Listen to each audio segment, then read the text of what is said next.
قصبة الجزائر معروفة باسم القصبة، اللي دخلت المواقع التراث اليونسكو، موقع التراث اليونسكو عام 1992 الإخوان. هذه هي القصبة. ونزيدكم الإخوان ديالي، هي راه من العصور القديمة، إذا اللي مازال ما زارهاش ولا مشى للجزائر وما زارهاش راه ما شاف حتى شي حاجة في الجزائر.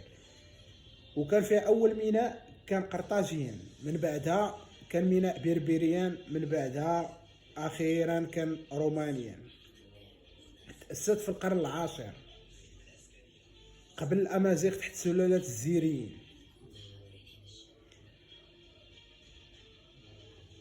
والفرنسيين كانوا مستعمرينها 1830،